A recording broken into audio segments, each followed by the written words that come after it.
1000 அடிக்கு கீழே போய் தண்ணீரை உறிஞ்சி வாழக்கூடிய பனையே கழுத்து முறிஞ்சு சாகுதுன்னா 1000 அடிக்கு கீழே உனக்கு தண்ணி இல்ல. அப்போ உன் நிலம் பாலைவனமா மாறிக்கிட்டு இருக்கு. பாலைவனத்தில் எந்த உயிரினமும் வாழ முடியாது. அந்த நிலைக்கு நீ தள்ளப்பட்டுக்கிட்டு இருக்க, எச்சரிச்சுக்கங்கிறதுதான் பனை மரம் செத்து நிரூபிக்குது. பாக்கு மரம் தென்னை மரம் செத்து நிரூபிக்குது. உங்களுக்கு புரியுதுன்னு நினைக்கிறேன். அப்ப அத என்னுடைய தலைமுறை இந்த பிள்ளைக்கு நான் சொல்லிக் கொடுக்க வேண்டியது, இவனுக்கு மாமனா ஒரு பெரிய பணா சித்தப்பனா என் பொறுப்பு இருக்கு. அதுக்காக தான் இந்த தண்ணீர் மாநாடு, தண்ணீரின் கண்ணீர்.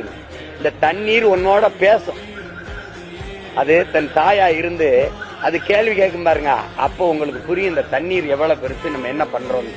நீ குடிக்கிறது தண்ணியே இல்ல, நீ விஷத்தை குடிச்சுக்கிட்டு இருக்க. பிறக்கிற குழந்தை புற்றுநோயோட பிறக்குது.